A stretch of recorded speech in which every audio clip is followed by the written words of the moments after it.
dawuhmu. Heeh. Angka telu kewajibane wong tuwa ngrabekke anak. Nek wis telu ki tercakup wong tuwa wis ora oleh melu cawe-cawe urusane anak. Tegese anakku wis mandiring pribadi iso nata urip dhewe. Wah iya. Iya ya Mak iya. Ayo ndonga bareng-bareng, Nak. Muga-muga ana ing ambal warsa HUT hari ulang tahun SMA Negeri 1 Nganjuk ke-43. Ya. Semasaku dapat selangkah lebih maju, tambah prestasine. Sesuai dengan mutunya, bersatu, bermutu, nomor 1. Allahumma amin, amin ya rabbal alamin. Jebul kae sing dak anti-anti wis teko mrene. Wis rada suwe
Negeri 1 kuwi ora mung sekolah sing memprioritaskan akademis, ning memprioritaskan babagan kabudayan kuwi ana, Nduk. Ana.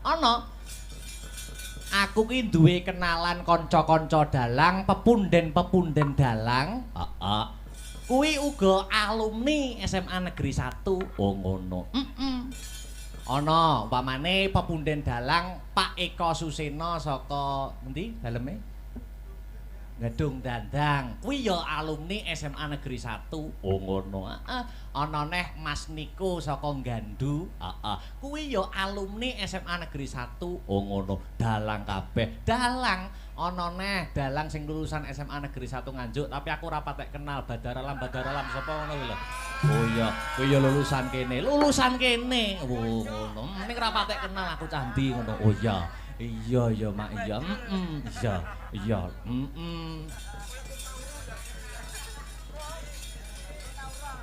Prestasine akeh SMA 1. Prestasine akeh yen tak waca ki nganti jam 7 isuk, mula ora tak waca wae. Oh iya. Wis intine kabeh ya wis roh. Oh ngono. Murid-murid kene padha prestasi baik akademis maupun non akademis. Oh ngono. Terus rangkaian adicara dalam memperingati HUT SMA Negeri 1 Nganjuk wis kawiwiti saka tanggal 18 nganti 20 semasa kap. Oh ngono. Terus bengi iki wayangan. Tanggal 21 ana Jalan Sehat. Puncake upacara HUT Semasa, hari ulang tahun Semasa ya kuwi denge 4 Januari. Wah iya. Iya Mak ya. Alhamdulillah. Nduk piye? Saka kersane Bapak Asop lan keluarga besar SMA Negeri 1 Nganjuk. Sing katimbalan sowan marak mangarsa kene paring lelipur, paring hiburan ora ngembongake awake dhewe. Ning sapa? Uga ana Mbak Niken Salindri saka Kediri lan Mas Yuda Bakiak. Wow, ngono. Mas Yuda CS. Sadurunge Mas Yuda takon menghibur mengocok perut para warga masyarakat kang mapan ana ing kene. Mbak Niken tak aturi jumeneng luwih dhisik. Oh, ngono. Jumeneng. Sepoti cok. Kutang tang tak tang ya.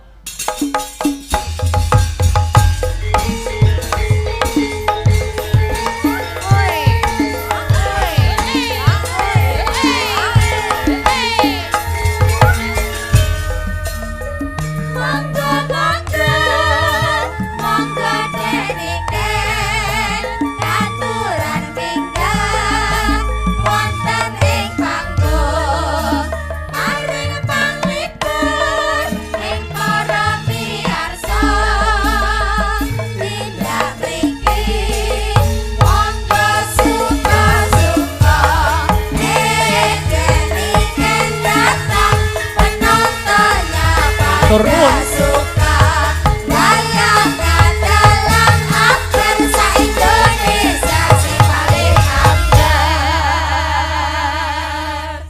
Musik ta. Wong disepoti kok ora gelem ngadeg iki nyapa to jane? Kok aurane beda karo biasane, kok merengut, ulate peteng iki jane nek apa? Nek apa jane? Ana rembug dirembug, ana perkara dipecahke bareng-bareng. Nek apa ora gelem ngadeg wis disepoti kaya ngono apike, kaya ngono ramene kok. Ndak gelem ngadeg iki gini ya. BM. BM itu apa? Bad mood. Lah ya bad mood iki kan mesti ada sabab musababnya. Napa bad mood? Wong ya acarane meriah sing nonton akeh kok iso bad mood kan ya. Lah nyapa aku diceluk Mbak Niken.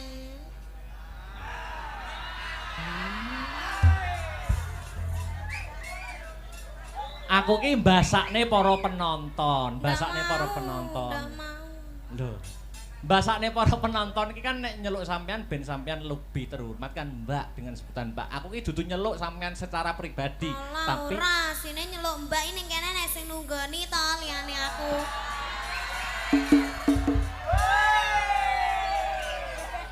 Iki di live streaming kok ndak dadi fitnah gitu. Fitnah itu lebih kejam daripada dosa. Kok iso tekone Kerry lho Mas. Teko Kerry aku bar tulung agung.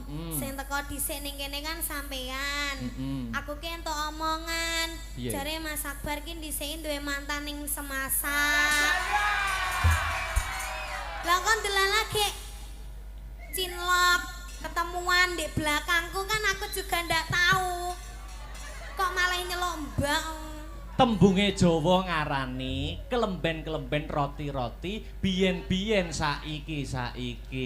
Wong biasane iki zaman saiki iki pemenangnya adalah orang dulu. Pemenangnya adalah orang pertama ya. Kamu kowe pacare Akbar pertama ya ning Semasa. Terus nek ketemuan karo mantane sing dhisik apa ya ngerti, terus disalini ngono apa ya genah.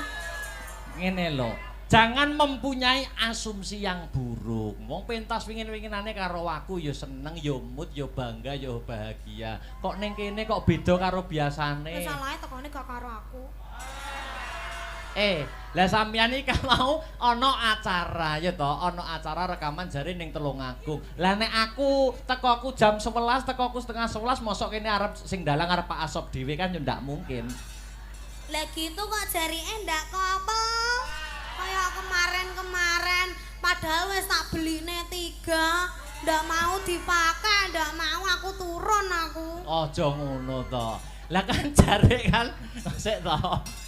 Sampeyan ngene iki yo ngabari, pakai yang ini, pakai yang ini. Wis ngabari Mas Ardi, kemarin wis ngabari. Ardi. Terus Mas Ardi bilang gini, anu Mas Akbar gak gelem gawe kuwi, soalnya kurang cocok gambare. Mending ngono gak Mas? Ora. Aja menyebarkan yang tidak-tidak. Ngadeg ya. Emang. Baca itu. Obak banyu bening kowe. Masa ndak gelem ngadeg? Hah? Ngadeg aja ngono.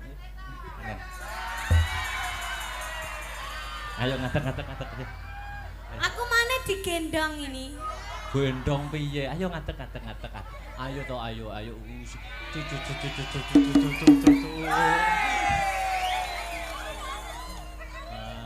Lah ngene lho. Kene. Piye? Wis kene sik. Wis aja mayah-mayah teyus ya to. Wis kene. Mayah teyus. Wis ning kene. Ae. Ya to, Dron. Sing nonton akeh mosok arep nesu kan malu to. Lah sing gare malu sampeyan lho. Lah nyapa kok iso aku iki lho, heeh. Dron penonton ning kene SMA 1 terus SMA 1 ki padahal tiap tahun wayangan yo bintang tamune sampeyan lho. Kok iso sampean kok mempermasalahkan lagi saiki ora biyen-biyen? Lah kan biyen orang gandeng aku toh. Lah kan biyen sik gandeng karo sapa mi kae? Sapa?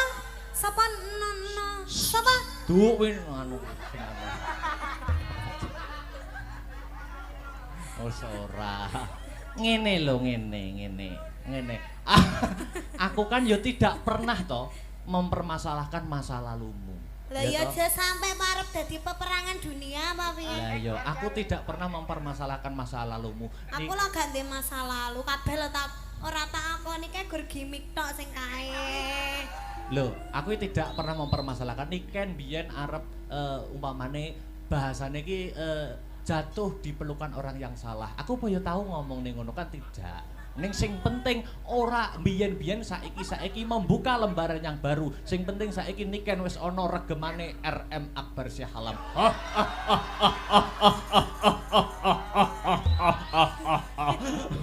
Pede. Sapa? Ngucapkan salam cek. Oh iya, kagem sedaya. Assalamualaikum warahmatullahi wabarakatuh. Wah, penontonnya Buya ini ya Mas? Iya, itu. Masya Allah, subhanallah. Ulang tahun SMA. Ulang tahun SMA Pegri. Kok Pegri? Pegri guru. Lah aku ya neng tulisannya Pegri kok. Ya Mas Dek itu di bawah naungan Pegri. Oh. Mas Dek SMA 1 Nganjuk. SMA 1 Nganjuk. Oke. Semasa ya Mas?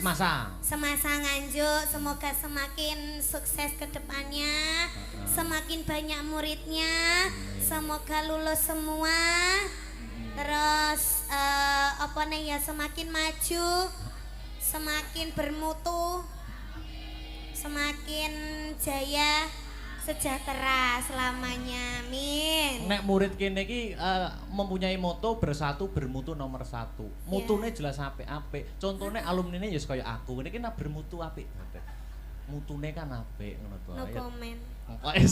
No comment lho kepala sekolahnya Pak Asop. Bapak Asop. Ya, didongakne apa? Bapak jangan ya, Mas. Hah? Bapak jangan. Kok Bapak jangan ya? Bapak Sop. Wih jangan sop. Nganggo A kok. Oh ya. Bapak Asop niku sing pundi to, Kang Mas? Yang duduk di depan, di depan. Nggih, kita doakan aja ya. Iya, no. Mugi-mugi tansah pinaringan panjang yuswanipun. Amin. Terus sehat selamat wilujeng. Amin. Awet leh momong anak putune. Amin. Yes, wish you all the best. Wah, dah. Apa mau lulup the best sih apa? Wis lulup the best sih lho masak. Doa terbaik. Oh, doa terbaik buat SMA 1. Ya, dan juga Bapak Sop. Bapak nganggo A kok sop tok Ya, Bapak Asop. Ngene ya, Dik Niken ya. Kenapa? Kan aku ki ketemu terakhir karo sampean kan ya pentas ning Kemlokologi kemarin. Dek ingin lagi ketemu kok iso ngomong ngono. Dek ingin lagi ketemu kena kita. Apa kok?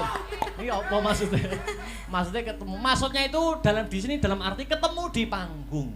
Iya. Itu terakhir di Kemlokologi. Iki lagi ketemu neh. Ora no, ning Kaiwi apa ning sing aku pacaran karo Mas Badar kuwi lho ning. Ning Nganjuk ning ndi Mas? Balai Budaya toh. Heeh. Ya, tapi kan sampean tidak menyinden di sana. Oh iya. Ya, mula aku kangen suaramu, weta. Ora ketang sak tembang untuk menghibur warga masyarakat, khususnya keluarga besar SMA Negeri 1 Nganjuk. Nembang apa lho Cah Ayu? Suaraku ndak tekai. Olah yo ditekak-tekake to. Nyanyi ya ndak? Loh kok nyanyi kok? Lah sampean sing bawa. Oh, aku kon. Sampean bawa. Terus sing aku tak sing ngendang. Sing nembang sampean njaluk slendro apa pelok? Manuk. Manut. Kok manuk lho Mas. Manut. Pelok ya, pelok. Pelok Mbah Tarkun. Kepo yo enek lho dalang kok dikongkon sinden nek ora awakmu lho. Ya kan saling membantu toh. Ya tapi kan ngene iki nek sing wani kan nggur sampean. Jel bawanono Mas umpama ngono Sinta Mbak Engger apa wani? Bawa sing bawa sampean Mas ora wani to. Sing wani nak nggur sampean kaya ngene gematiku lho, mosok jebuk curigai karo masa laluku ya. Sing mantan yang semasa wis sapa ngono. Tapi Ben VC mesti bahas mantane nyapa? Kapan ndak tahu ya ndak pernah ya aku. Kok iso bahas? Sumpah. Ora nate. Wis ora sak sumpah-sumpah didelok penonton oke semene. Oh iya. Apa ya pelak? Ndang bar nyanyi bar. Tak mut. Batukmu, batuk. Angkatan gleumu. Ngene lho lambene ngisore dindulne. Gleumu. Pasukan mbiyen tak sawang katon gleumu. Kene yayi. Siam bakal tak gleumu. Kabeh gleumu. Yen cedhak tansah mulat pripun swantenipun sae Mas kathah ingkang nastani Mas Mondol menika swantenipun kung angger liwat ning ngarepan tangga-tangga teng pundi kung kae nyeluk Mbah kung terus sida delokan larasmu lho teko ngene asih tuhu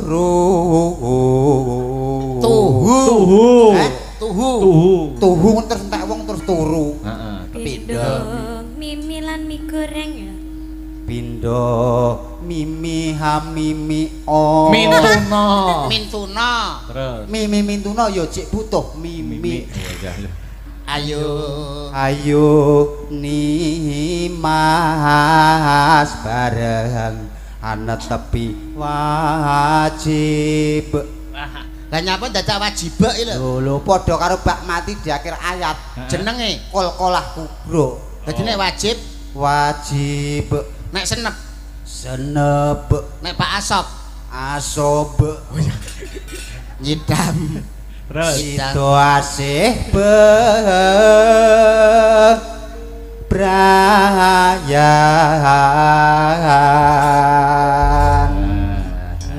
luar biasa. napa niki lajenganipun Ben dikancani ya Mbak Nika. nggih dipun kancani Heeh, sama Mbak Ingkar ya kena. Mbak Ingkar. Ya. lah Astabrata.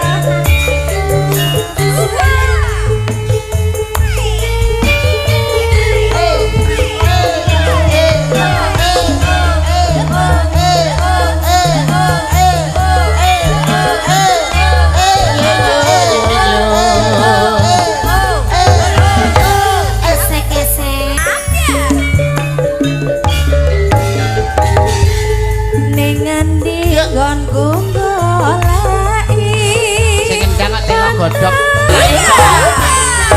Mbak Niken Salitri sak trondol ayo Bu Ingkar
matur nuwun Cak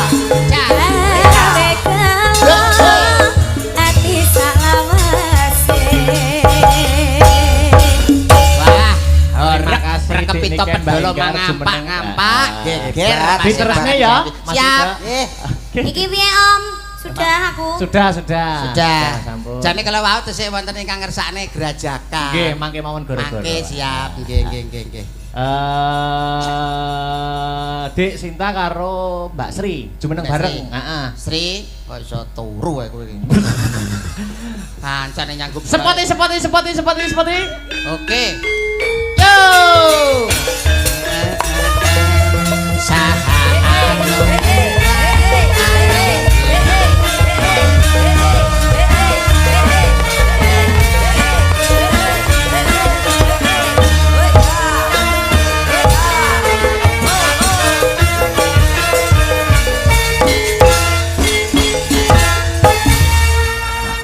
Ki mawon apa mundutan? Napa Mas? Sik lali aku. HP-ne Mas, HP-ne. Alah aja. Modus. Tenan apa mundutan mau lumakar WA.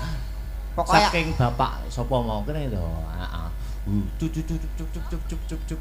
Cup. Pinter dalang alasane iki lho enek.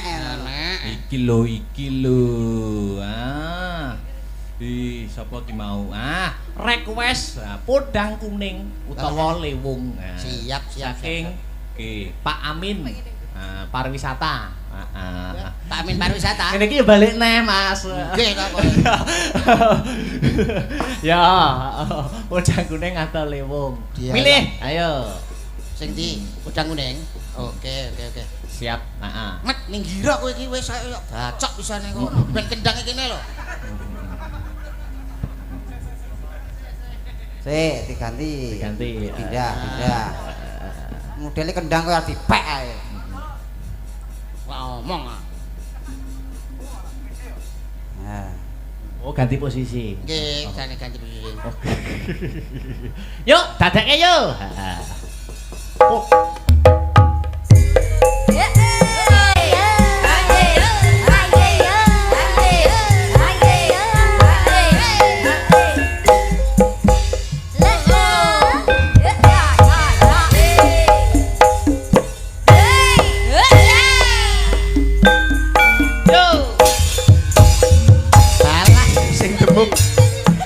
Sing demung.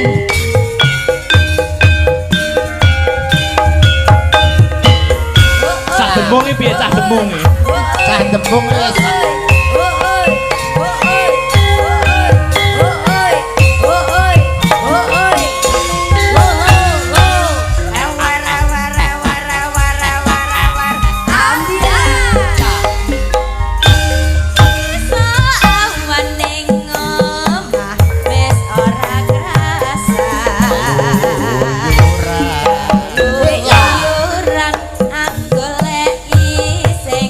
Sayang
dawuh menika Siap, Pak inggih. Panito mboten ketang sepatah dua patah Oh, kata niki inggih. badhe paring dawuh. Pak Nito. Monggo Pak Panito nggih. kalian Bapak Asop menawi tasih lenggah katuran minggah wonten ing panggungan. Tuduk tuduk tuduk tuduk tuduk tuduk.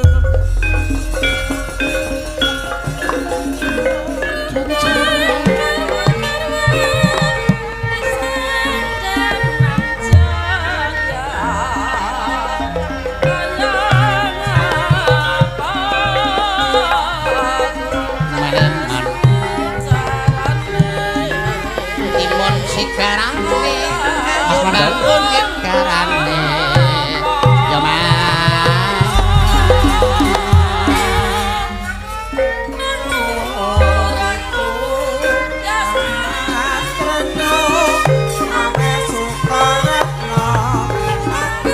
monggo Panito Pak Asop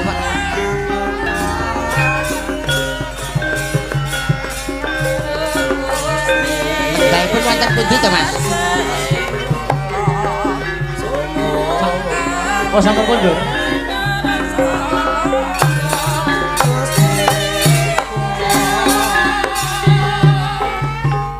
Oh. Teng wingking mbok menawi. Oh nggih, mboten napa-napa. Ireng, nggih, nggih, nggih. Dilanjut mawon nggih. Siap, siap. Sinten? Mbak Dwi no sing durung jumeneng ya. Mbak Dwi. Sepotong aja. Yo yo yo yo.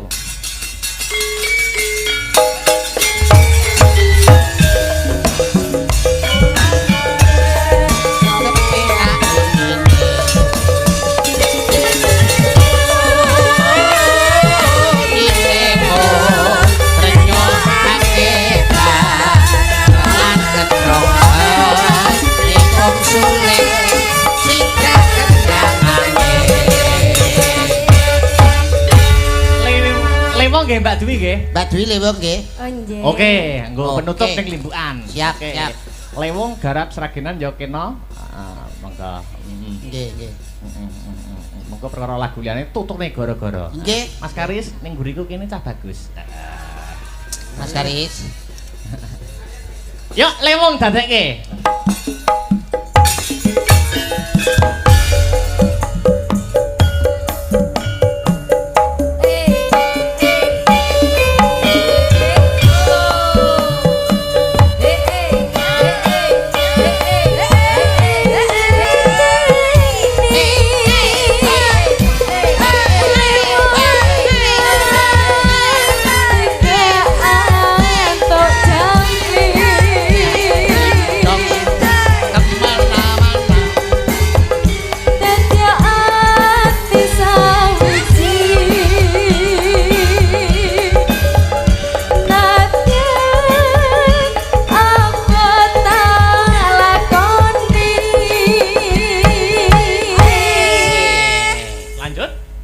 Sabda pandita ratu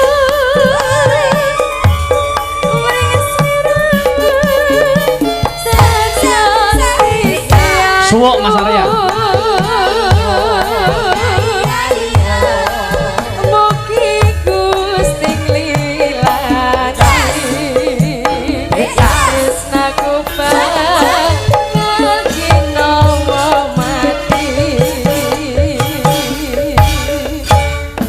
Mas Yuda. Dawuh. Sampun sawetawis anggenipun paring lelipur. Nggih. Ingkang bakun jenengan ndonga napa kagem ulang tahun SMA Negeri 1 Nganjuk menika. Mugi kawlujugan katerman lan kabahagiaan tansah kajiwa kasarira sedaya para guru, kepala sekolah lan Amin. jajaran Amin. wonten ing SMA 1 Nganjuk. Amin. Mugi tansah kuncara hanjayeng bawana jaya sepanjang masa. Mas Mondol ndonga napa? Semanten ugi mugi sedaya murid-murid wonten ing SMA 1 Nganjuk Nggih. mudah-mudahan menjadi generasi yang sangat hebat untuk Nganjuk. Amin. Nah, tuku tahun yang Kediri bila ada waktu kita bertemu kembali Mas nggih. Siap injih. Sewang-sewangan lagu. Nutuk nelakan. Cawe sesaji karo Kang Sinuwun. Ayo tak derekke no.